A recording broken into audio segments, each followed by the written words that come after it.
अस्सलाम वालेकुम नाज़रीन, मैं हूं वसीम अली और आप देख रहे हैं Wasim Ali official YouTube channel. नाज़रीन, जो आज की अहम तरीन डेवलपमेंट्स हैं वो आपके साथ आज के व्लॉग के अंदर डिस्कस की जाएंगी। तो पहली खबर जो आपको हम दे रहे हैं वो ये है कि आर्मी चीफ ने कौम को एक बड़ी खुशखबरी दे दी है। अब आर्मी चीफ ने कौम को कौन सी बड़ी खुशखबरी दी है इसके ऊपर बात करेंगे और आपको ये भी बताएंगे कि तहरीक इंसाफ की जानब से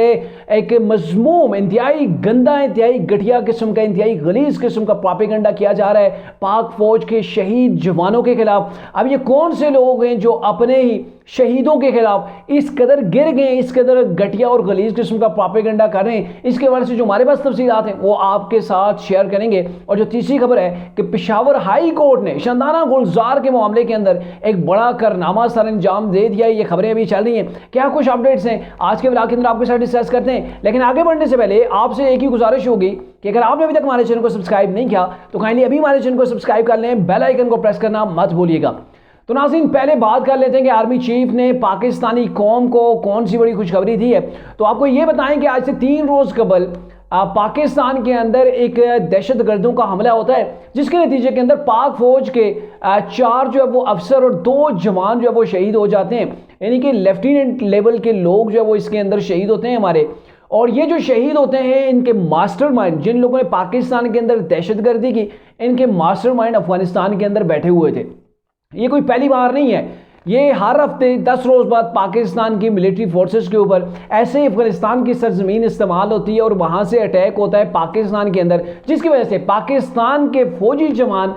वो अपनी जानें जो है वो कुर्बान कर देते हैं वतन की हिफाजत करते हुए। और ये है कि इसका अब उसी रोज़ ये अंदाज़ा हो गया था कि इसकी जो है पाकिस्तान की जानब से एक तगड़ा जो है वो जवाब दिया जाएगा। आपको याद होगा कि ईरान ने भी पाकिस्तान के अंदर एक स्ट्राइक की थी और उसके बदले के अंदर पाकिस्तान ने जो है वो 24 घंटों के अंदर अंदर जाके ईरान के अंदर स्ट्राइक की थी और फिर उसके बाद ईरान की बोलनी बंद हो गई थी। अब यही चीज़ यहाँ पर भी दोहराई जानी थी क्योंकि यहाँ पे आर्मी चीफ ने जो शहीद नौजवान थे उनकी फैमिलीज़ के साथ भी उन्होंने बैठ के बात की थी, उनको भी यकीनदानी करवाई थी। और जब उनकी तदफीन का मामला था तो आर्मी चीफ खुद वहाँ पे खड़े थे। आर्मी चीफ ने उन जो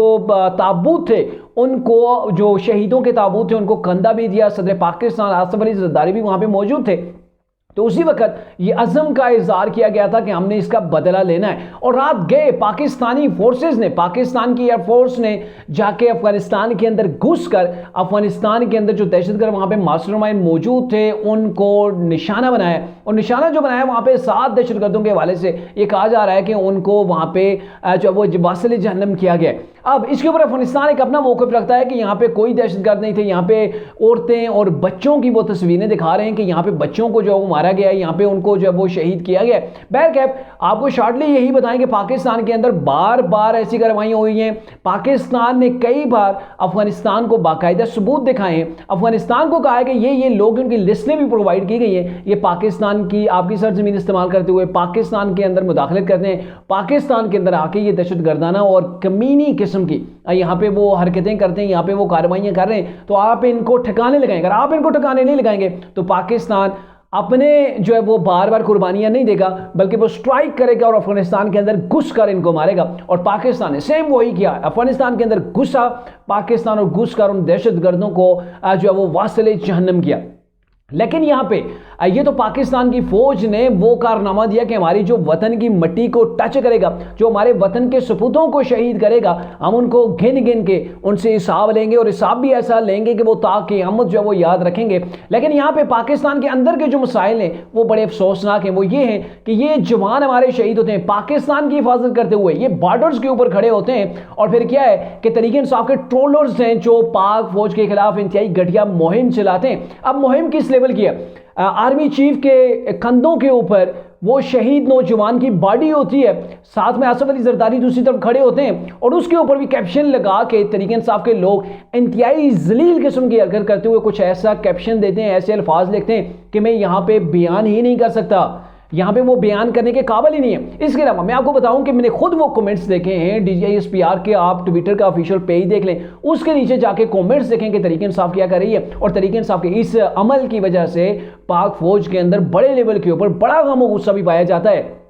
चूंकि ये वतन के शहीद हैं, ये आपका दिफा कर रहे हैं। मैं आपको छोटी सी मिसाल देता हूं, आज से कुछ अर्सा कबल, कुछ साल कबल का कह ले कि पाकिस्तान के अंदर अगवा बराए तहमन होता था और यह था कि छोटे बच्चों को उठा लिया जाता था और जब रिसर्च की जाती थी, जब तहकीकात होती थी तो पता चलता था ये तो अफगानी लोग निकलते हैं, पीछे से निकलते थे, यानी कि वो बच्चों को उठा के ले जाते थे और इस किस्म की वो मजमूम किस्म की हरकतें हमेशा अफगानी जो वो करते आ रहे हैं। अफसोस से कहना पड़ता है वो हमारे मुस्लिम भाई हैं, लेकिन वो ऐसी हरकतें पाकिस्तान के अंदर करते रहे हैं, वो मंशियात फरोशी करते रहे हैं, वो हर तरह का धंधा, किसी तरह का धंधा वो जो है वो छोड़ते नहीं है, किसी लेवल के ऊपर भी वो जो है वो इन चीज़ों से डरते नहीं है। तो क्या हुआ कि उस वक्त ये रोज़ाना की बुनियाद के ऊपर यही चीज़ें हुआ करती थी और लोग परेशान थे, बच्चों को घरों से बाहर नहीं निकलने दिया करते थे। उस वक्त भी हमारे इदारों ने एक ऐसे जो है वो एक ऑपरेशन किया था, उस ऑपरेशन के बाद जाके ये चीज़ें हुई थी कि थोड़ा सा कम हुआ था, कंट्रोल हुआ था। लेकिन अब अगर आपको बताएं कि जो लोग पाक फौज के ऊपर भौंक रहे हैं, पाक फौज के ऊपर आप मान लीजिए कि जनरल से कहीं पे अगर गलतियां हुई हैं, आपका उनसे इख्तलाफ है, वो अपनी जगह, लेकिन जो लोग शहीद हो रहे हैं वो इस वतन के लिए शहीद हो रहे हैं, अगर वही आज बॉर्डर से हट जाए, फौज पाकिस्तान की मौजूद ना हो, तो यही अफगानी जो पाकिस्तान के अंदर दाखिल हो, ये आप लोगों का जीना हराम करके रख दें। ये ऐसी कौम है, ये बाहर आने वाली नहीं है, ना ये इंसानियत की ज़बान समझने वाली है। ये ऐसी कौम है कि जब आए तो आपके बच्चों का क्या, बड़ों का घरों से निकलना जो है वो महाल हो जाए। ये इंसानों का कारोबार ऐसे करते हैं जैसे मंडियों के अंदर जानवर बिक रहे होते हैं, ऐसे इंसानों की बोलियां लगती हैं, कहाँ किसको सप्लाई करना है, ये तो इनके लिए बाएं हाथ का खेल है। तो ये सारी चीज़ें हो रही हैं और हमारे जो नौजवान शहीद हुए हैं उनके बारे में आप क्या कह रहे हैं? आपने आर्मी चीफ को यहाँ पे टारगेट किया, आपने कहा कि अमेरिका की जंग है, आप अमेरिका को खुश करने के लिए पाकिस्तान के अंदर इस किस्म की जो है वो कार्रवाइयाँ करें। यहाँ तक भी कहा गया कि ये लोग जो नौजवान शहीद हो रहे हैं इनको अपनी आर्मी मरवा रही है। देखें ना किस लेवल के ऊपर, किस घटिया साजी इन लोगों की की हुई है कि आप अपने इदारे के ऊपर ऐसे चढ़ दौड़ रहे हैं। यानी कि अभी मैं देख रहा था कि अफगानिस्तान की जानब से इतना रेजिस्ट सामने नहीं आया जितना पाकिस्तान के तरीके इंसाफ के लोगों की जानब से आया है कि आपने वहां पे क्यों कार्रवाई की, आपने वहां पे बच्चों को मार दिया और ये आप हरकतें कर रहे हैं जी अमेरिका को खुश करने के लिए। और यही फौजी थे, यहाँ वो ऐसी ऐसी कैप्शंस लगा के जो वो लिखा जा रहा है कि इन्होंने हमें पोलिंग के दिन पता नहीं क्या किया था, ये फलां फलां, यानी कि एक अजीब और गरीब किस्म की जहन साजी पाकिस्तान के अंदर इमरान ने लोगों की कर दी है। और आप कहेंगे नहीं जी ये तो तरीके इंसाफ के लोग नहीं है। आप इनकी प्रोफाइल्स देखें, प्रोफाइल्स के ऊपर इमरान की फोटो होगी, फिर इनकी जो आप नीचे इनके ट्वीट्स देखें, इनकी पोस्टें देखें, तो आपको लगेगा कि ये तरीके इंसाफ के लोग हैं। भले वो तरीके इंसाफ के पेड़ नहीं होंगे, लेकिन तरीके इंसाफ की फैन है, तरीके इंसाफ के वोटर्स हैं, तरीके इंसाफ के सपोर्टर्स हैं। और ये वो लोग हैं जो अगर आप कहीं पे बात कर रहे होते हैं ना, ये तो अभी कहेंगे तरीके इंसाफ वाले तो इनसे अपना लातलकी का इजहार कर रहे हैं, लेकिन यही लोग हैं जिन्होंने दूसरी पार्टियों के लोगों का जीना आराम किया हुआ है। अभी आप पाक फौज के आग के अंदर एक पोस्ट लगा के देखें, मैं कई बार कह चुका हूं, तो यही लोग नीचे आके आपको नंगी किस्म की गालियां देंगे। तो ये ज़हन साजी जो की हुई है, तो फिर इनके खिलाफ आपने डिमांड जो है वो सोशल मीडिया के ऊपर बढ़ गई है कि आपने अफगानिस्तान के अंदर जाके बदला तो ले लिया, लेकिन पाकिस्तान के अंदर जो अपने ही इदारे के खिलाफ एक फितना फैला रहे हैं, अपने शुहदा के खिलाफ इंतहाई गलीज ज़बान इस्तेमाल करें, प्रोपेगेंडा कर रहे हैं, उनसे बदला कब लिया जाएगा, उनको कानून अपनी गिरफ्त के अंदर कब लिया जाएगा। तो ये बार बार लोग आर्मी चीफ के लिए ये पैगामात सोशल मीडिया के ऊपर छोड़ें। DGISPR को ये टैग कर करके लिखा जा रहा है कि आपने बैरूनी दुश्मन को तो ठिकाने लगा दिया, आपने अंदरूनी दुश्मनों से कब निपटना है। और मेरे ख्याल में 9 मई के मुसलमान का अगर उस वक्त उनके खिलाफ कार्रवाइयां हो जाती तो आज ये लोग आपको कहीं पर नजर नहीं आ रहे। अभी आपको मैं बताऊं ना कि रिसेंटली अमेरिका के अंदर शहबाज गिल ने एक प्रोटेस्ट किया था IMF की बिल्डिंग के सामने, तो तरीके इंसाफ ने इसे लातलकी का इजहार कर दिया था। लेकिन इमरान खान को जब ये खबर मिली तो उन्होंने कहा ये शहबाज गिल का एहतजाज बिल्कुल ठीक था, वहां पे जो एहतजाज हुआ होना चाहिए था। इट्स मीन कि इमरान खान इन तमाम चीज़ों के पीछे वो खुद मौजूद है, वो चाहता है कि मजम्मत की जाए, वो चाहता है कि पाकिस्तान की इंसल्ट हो, वो चाहता है कि पाकिस्तान डिस्टेबल हो और दुनिया के सामने मजाक बन के रह जाए। और ये अगर इमरान की सोच है तो मेरे ख्याल में इंतहाई अफसोसनाक है और मैं हैरान हूं कि ऐसी सोच वाला शख्स पाकिस्तान का प्राइम मिनिस्टर कैसे बना था। अब आते हैं जी अपना दूसरा जो हमारा अहम टॉपिक है उसके ऊपर बात कर लेते हैं कि शानदाना गुलजार साहिबा ने ऐसे कुछ रोज कबल मरियम नवाज साहिबा के ऊपर इल्ज़ाम लगाया था कि हमारे पास एक ऑडियो मौजूद है, जिस ऑडियो के अंदर ये चीज़ों का हमें पता चला है कि मरियम नवाज ने हमारे एक वर्कर को कत्ल करवाया था, बल्कि इंस्ट्रक्शन दी थी कि आपने गाड़ी उसके ऊपर कितनी बार चढ़ानी है।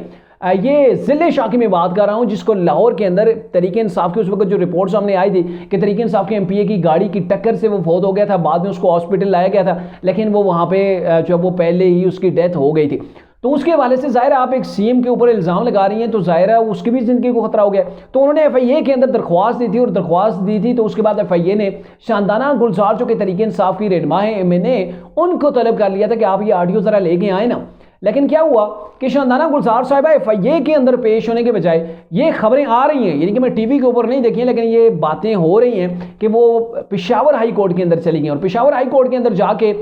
उन्होंने दरख्वास्त दी है कि इस मामले को रोका जाए। तो ये कहा जा रहा है कि पेशावर हाई कोर्ट ने इस दरख्वास्त को